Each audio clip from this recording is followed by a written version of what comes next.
What's up, my dudes? This is Mounts and Fairy Tales bringing you a review of my first playthrough of Clair Obscur Expedition 33 on story difficulty. So, what was my goal for this playthrough? Well, the goal was to get through the game on story difficulty. So story difficulty is the easiest one with the most focus on the story itself, like the campaign itself.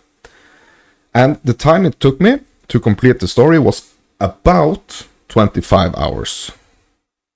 And I have a bunch of these bullet points here that I want to go through, like regarding the different aspects of the game. And I'm gonna start on top here with the visual style. So the visual style of this game is, to me at least, like it's really unique. I really enjoyed the visual style, the immersion of this game. Like you really feel like you are a part of the story, and I mean that's greatly due to like the visuals. Like you really feel like you are kind of like inside the story because the visuals are so good. And I was like constantly just looking around the world and yeah, kind of like trying to soak in every little like visual impression that I actually could.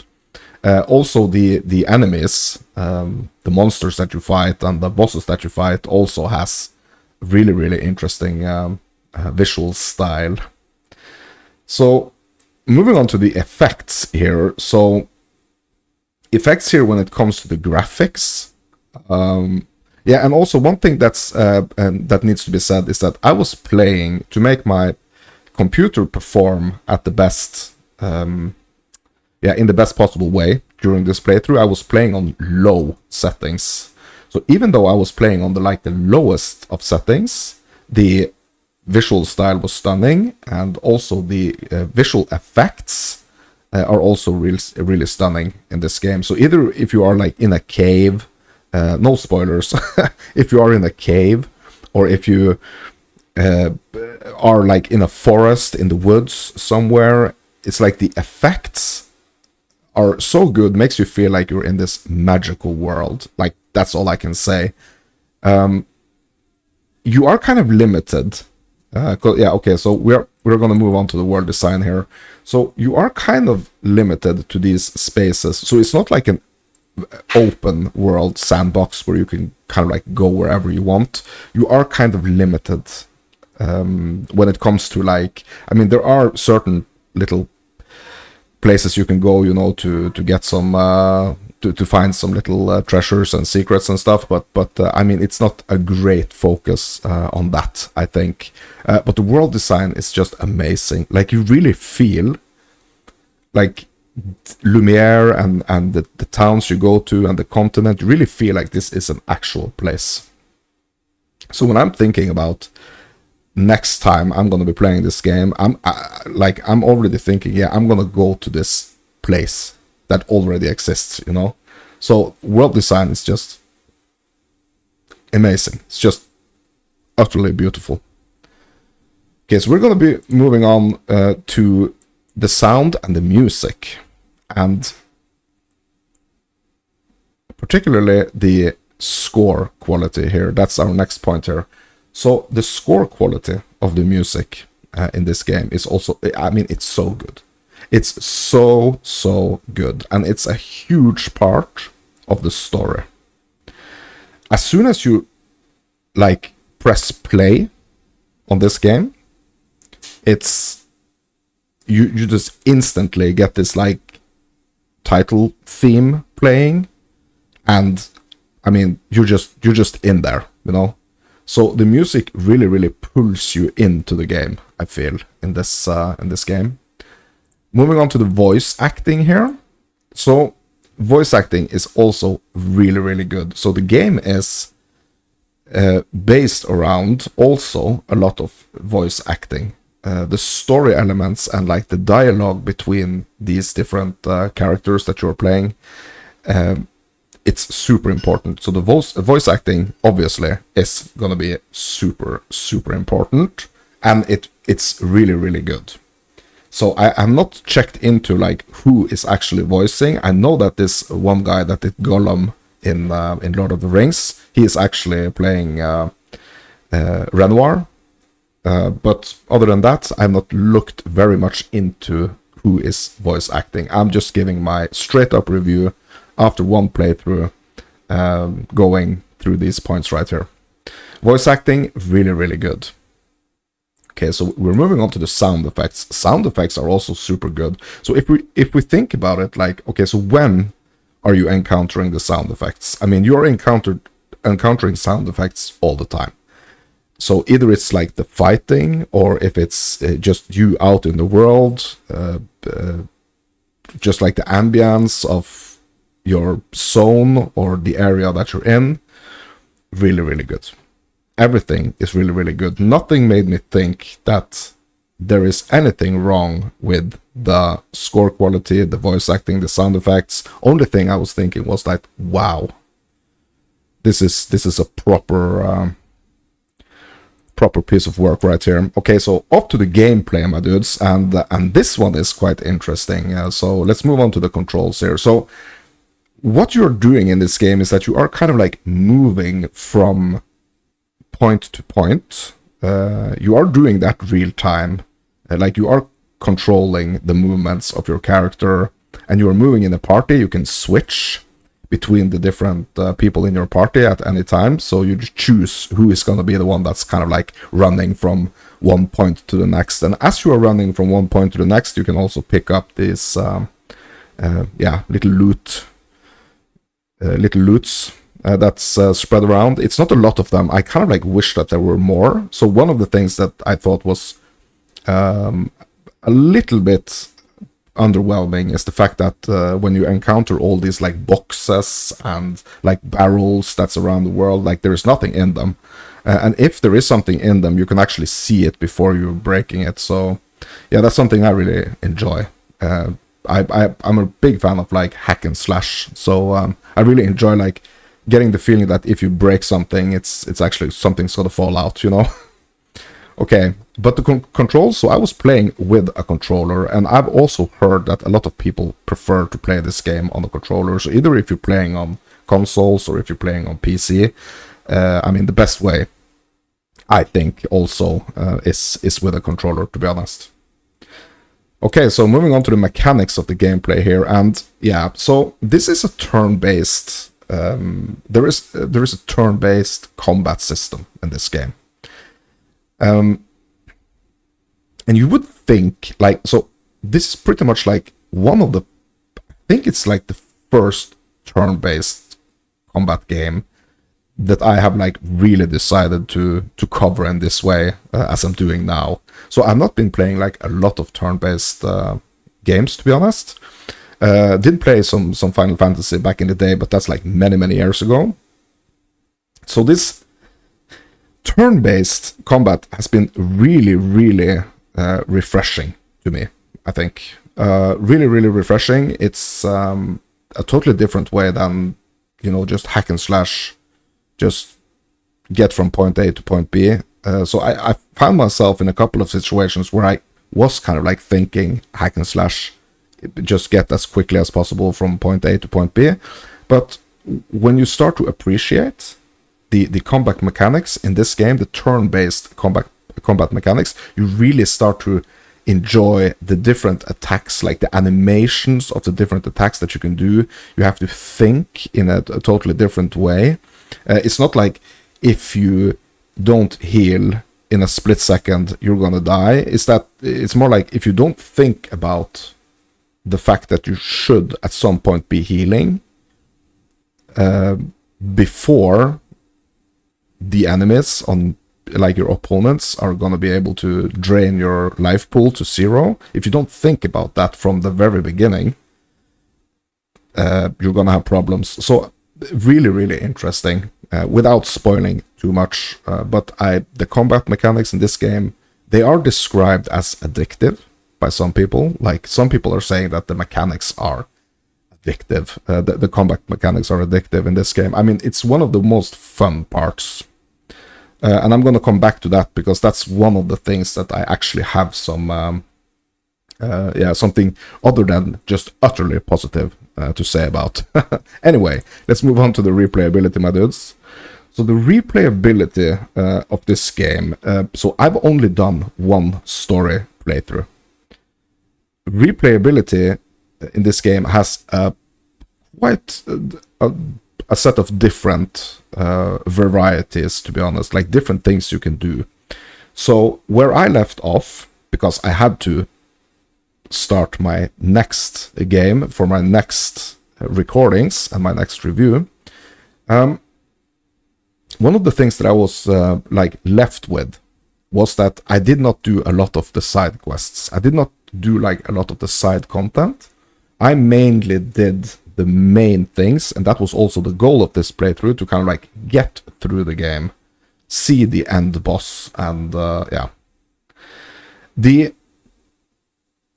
things that I was faced with before I actually, uninstalled and got ready for my next game, was that I could have continued going back to the continent, doing all the little side areas, the side quests, the other things that I could have done during my playthrough.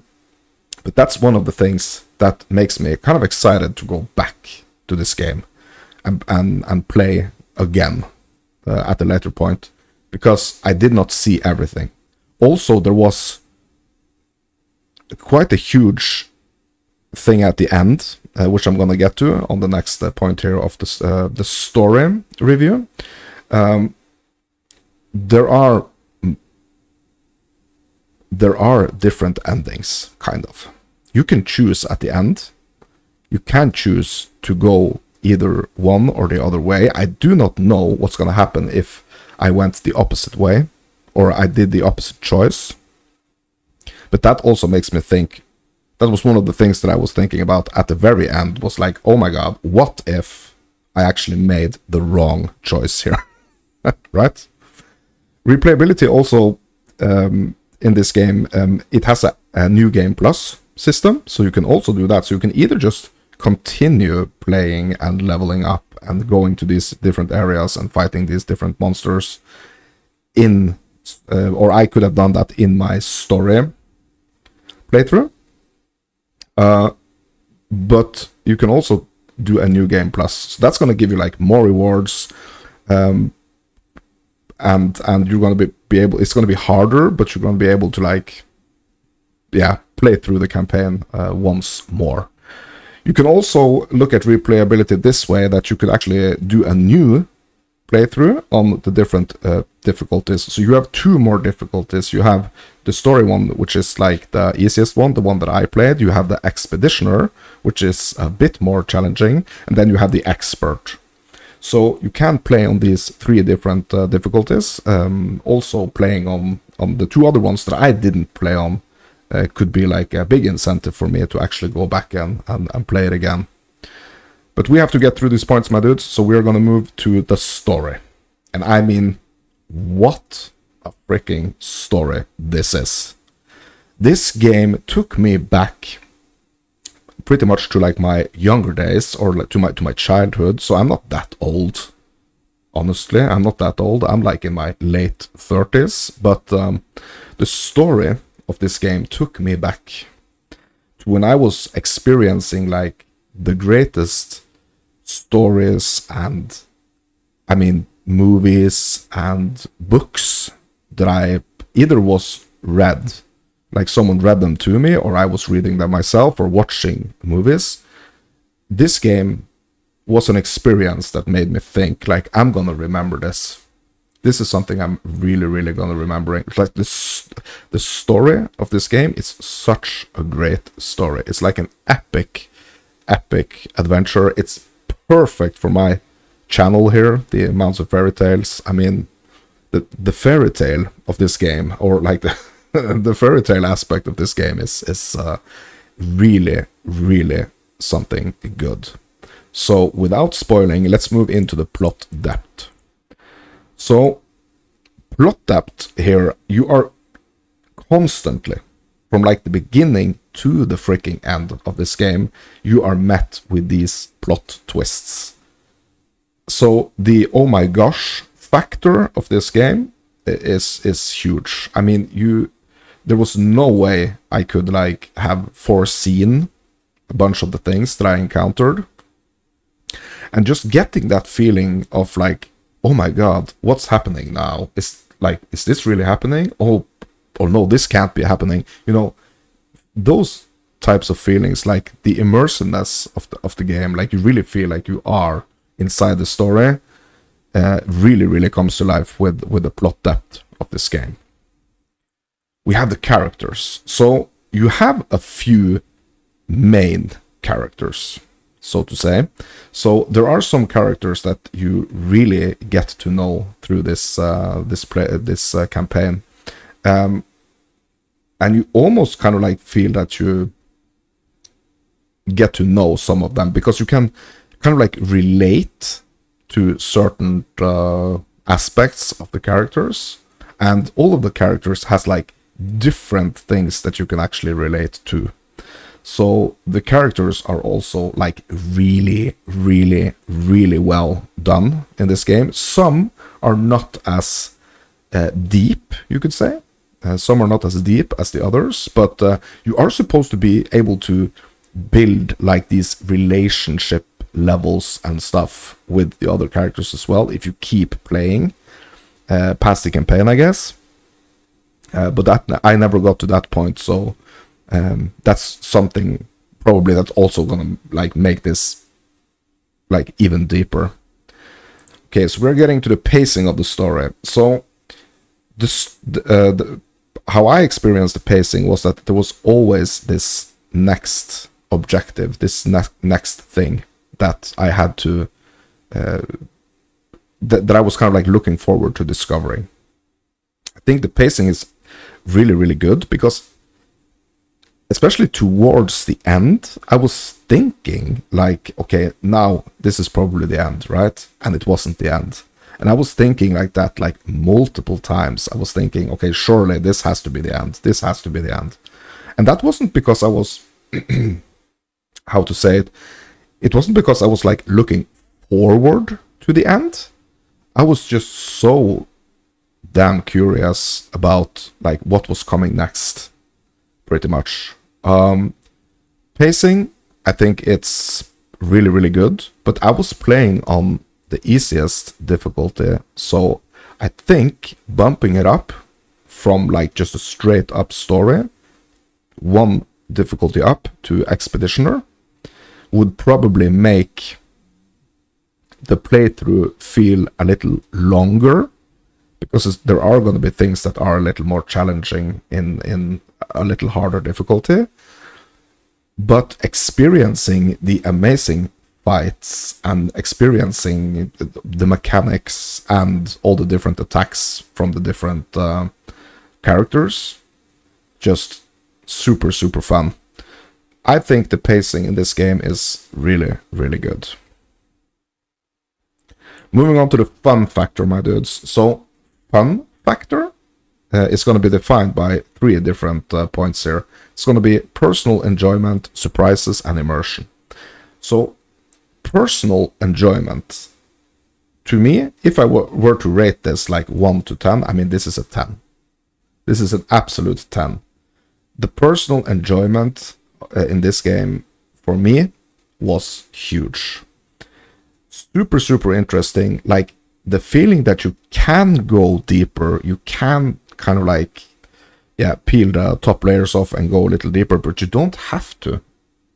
That really made my playthrough super enjoyable. I really liked it. I mean, as you can probably tell by now and this review, like, this was a very good experience for me. So, moving on to the surprises, and actually already barely touched on this, but the surprises in this game are many. So there are many surprises in this game. The cutscenes are very good. The way that they are feeding you the story, I mean, it has to surprise you if you haven't played through this game. So I'm not gonna do any like super spoily stuff here, but if you haven't played through this game, prepare to be surprised, because you are gonna be surprised, because there are twists, there are stuff that's happening that makes you have these like, oh my gosh moments. What is happening? Moving on to immersion. So the immersion of this game for me has been great, because it has been this mix of me being able to play like a couple of hours every day. Some days I played a little more, others I played like a little less, but at least over a course of like, yeah, I don't know, 2 weeks time, at least I was playing 2 hours a day of this game. And I've been so immersed in it. I've also been like editing a bunch of videos and getting the playthrough up on YouTube. But even though like I've not been playing constantly like 12 hours a day, I think that's maybe helped me with the immersion in this game.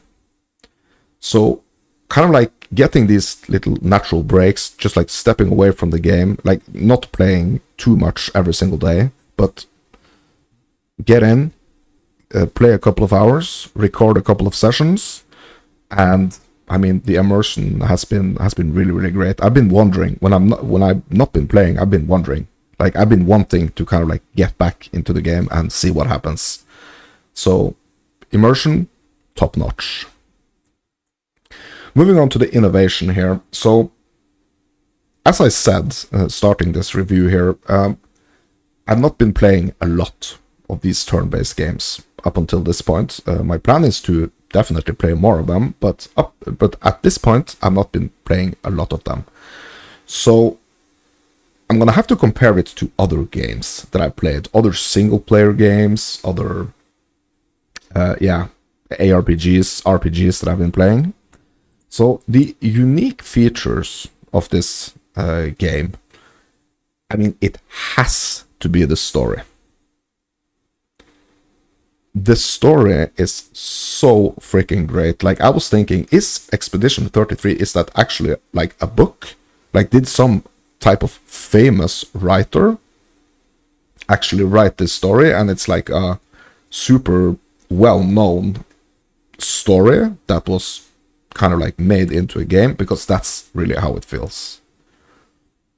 That's really how it feels. So I'm thinking like somebody needs to make, like if that's not already, so I don't know if someone has already done it, but someone needs to write this book, or someone needs to make this movie about the Expedition 33, because oh my gosh, if it's not done already, I think that's going to be a hit. So the unique features to me is the combat system and the incredible story. Fresh mechanics. So I feel like this game really feels like a really feels like a modern game, right? It was released just a couple of months ago. It really feels new, and I don't know if like, I feel like the innovation here is like the polish of this game, kind of. The polish of this game is just so good. Very, very good.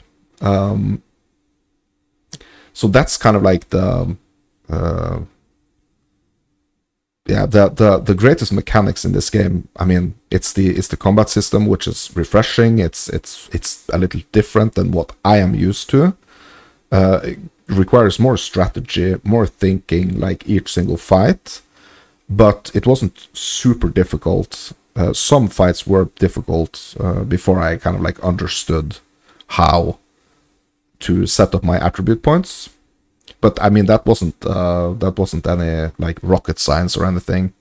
Just straightforward. I started dying, so I had to switch up some things.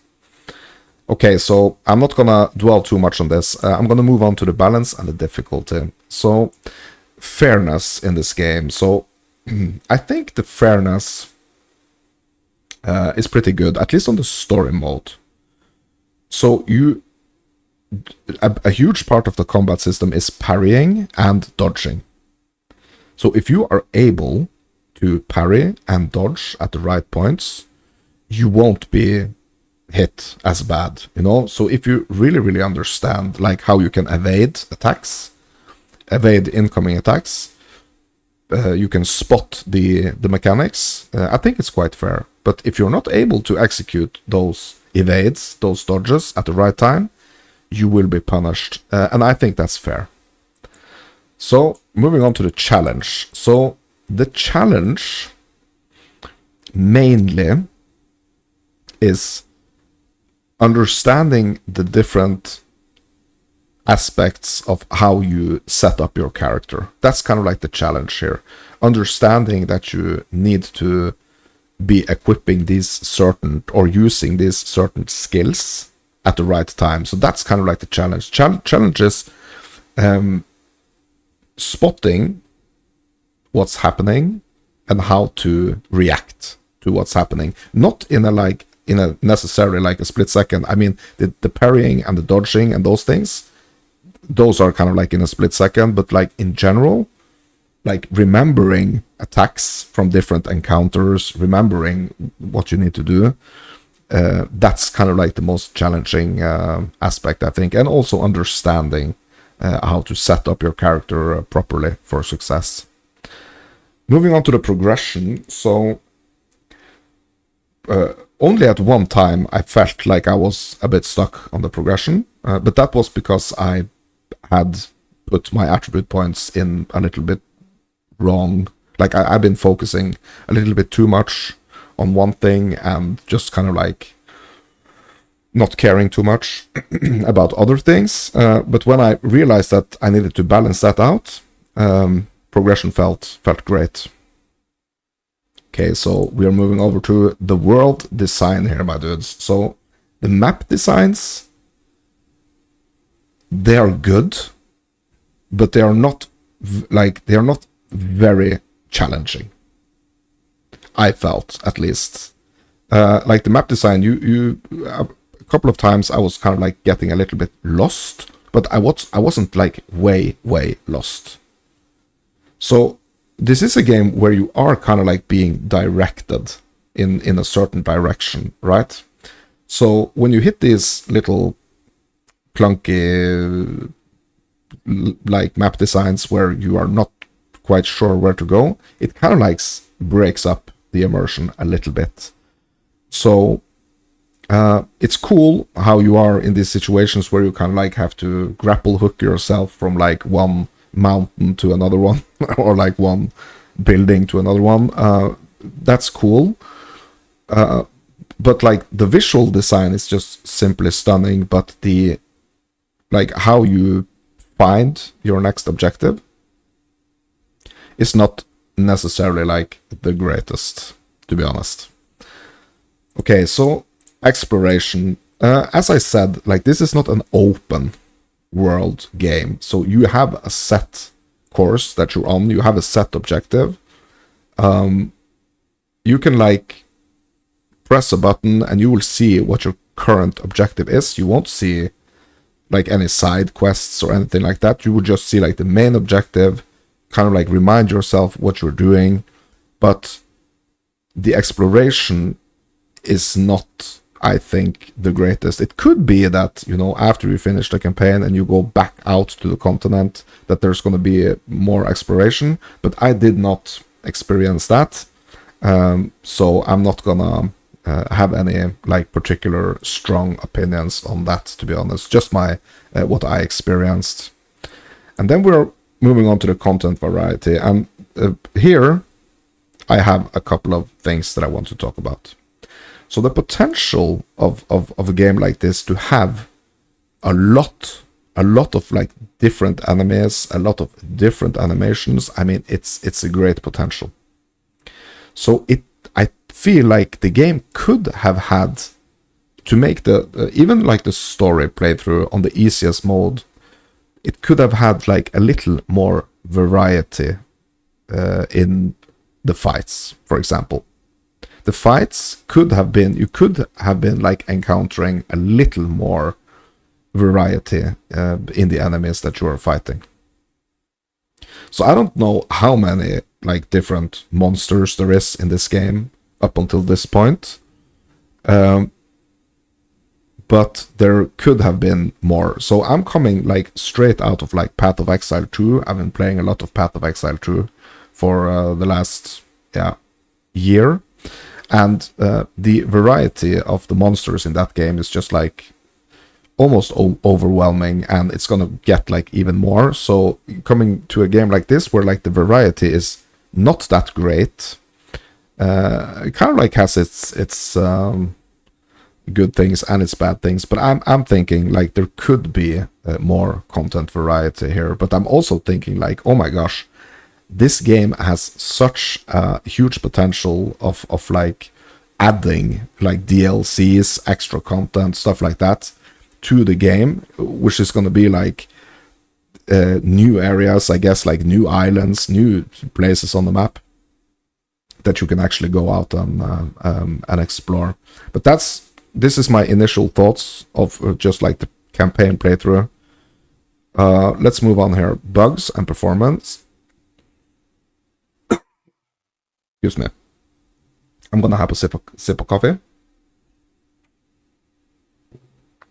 All right, let's go. So, bugs and performance. So let's the glitches. I did not encounter a lot of glitches. It's two glitches that pops up in my head. One of them was that one time I was running with one of the characters and I kind of like got like semi stuck in a rock or something, and I was just like glitching for like 3 seconds, not able to like move in any direction, and that was it. The other one was one of the fights. I think it was like almost like a boss fight or something, where the camera angle kind of like moved semi like underground for a little bit, so I couldn't see like the attack and get a perfect parry. That's the only two glitches I pretty much encountered. Frame rates. So as I said, I'm playing on the lowest settings here, so I had minimal of issues like this. I mean, in some cutscenes, some like really I'm just thinking about how a way to put it without like spoiling anything. But in some like big fights or in certain cutscenes, I could get some drops. But I mean, it absolutely didn't ruin my experience, and I'm not necessarily going to blame that on the game. I might have to blame it on my computer as well. So I'm going to give the frame rates the benefits of the doubt here. Load times, I mean, pretty much non-existing. Like, the load times are so good in this game. Like, there are almost no load time. Like, load times are pretty much kind of like so short. I think they're using these cutscenes to really like lower the load times, and the cutscenes are incredibly good.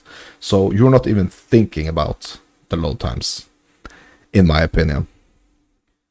Okay, so moving on to the AI enemy design. So enemy behavior in this game, I mean, it's a bit different from other games. I mean, also particularly since it's a turn-based game, so you can kind of like sneak past certain packs if you want to, but you kind of like you don't want to sneak past the packs because like the fighting and the combat is like one of the main features in this game, so you kind of like don't want to sneak by them. But like I encountered some situations where I was like thinking, what if I just sneak past this guy, you know, and just to get to the next point of interest. But you have these harder enemies that are kind of like scattered around the world that you actually don't want to fight, like the big ones. There are some big ones that's just gonna have like some insane types of attacks and insane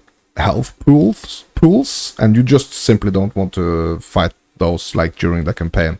Those are probably stuff that that's there to kind of like pull you back in as you complete the campaign. Or you might be some type of Iron Man that really wants a super hard challenge, and you try to go for all of those big guys as well. Okay, anyway, So, challenge of the enemies. Some of the enemies are really, really well balanced, I think. I mean, a lot of them are really well balanced. But in general, playing on story mode, the focus is not on the challenge of the enemies. That's not the focus. The focus is on the story, so you're not going to be experiencing the greatest challenges. You are going to have to think, at least a little bit, about your attacks and your counters and like how you're going to approach the fight, but the focus in the story mode is not on the challenge. So the realism. So what I would like to say on this is like, the graphics are really, really good. It's the realism is also really, really good. Like, not one single time was I like thinking that, okay, I'm fighting some kind of pixelated monster. Like, monster design is like, the visuals are really, really good. The realism also, I mean, it's this like cross between like real and fantasy type of thing. But when you are playing the game, you feel that it's real. You really feel like, okay, yeah, right there is a flying monster, dual wielding, 7 arms, and yeah, it feels kind of real for like when you are immersed in the game. I didn't have any encounter where I was thinking like, okay, bro, yeah, this is so far out. This is unreal. I mean, it was unreal, but it like in a positive way. So we are through all the points, my dudes. We are through this campaign, my first playthrough, and I would just like to say, if you enjoy a good story, if you enjoy basically, yeah, I mean, play through this game on the story mode if you really, really would like a good story that's gonna make you think.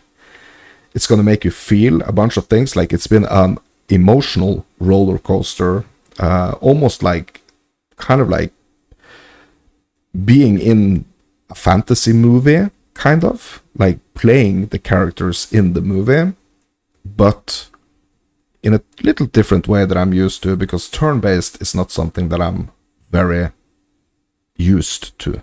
So to me, this was both refreshing as like a different game coming from like a person that plays a lot of ARPGs. So it's a different type of game for me, but it was wonderful to experience this story, not having to put in like 300 hours just to kind of like see what happens at the end. I mean, there are still unexplored things for me at the end, but it also feels kind of good to kind of like leave that up to the imagination. Kind of like when you're reading a book, right? Or watching a movie, and it really makes you think about the things that actually happened. And it also makes you think like, okay, but what's happening now? Super, super good game, this one, dude. If I were to absolutely, like, if I were put on the spot here, I had to give it like from 1 to 10. I'm really struggling to find another game like this one that I have ever played that's gonna be better. There are small things that I think could be better, but I'm thinking I want to give it like a 10 out of 10. But since there are some small little things that I feel could have been improved, things I have touched upon in this review, I'm gonna have to give it like a 9.5. Because I feel like if I give it a 9, that's gonna be like too low. So it's gonna have to be somewhere like between 9 and 10. So I'm pretty much gonna go 9.5, my dudes. So that's gonna be it for my final thoughts of my first playthrough of Clair Expedition 33, 9.5. What do you think? Have you played it? What do you think? If you like this video, hit me up with a like. If you want to see more content like this, hit me up with a sub. And I hope you, yeah, I hope you had a great time watching this review. And if you want to see my playthrough, you can actually see my entire first story playthrough right here on the channel on this playlist that's popping up on the screen right now. I'm Mounts and Fairy Tales. You are you. Thank you for watching.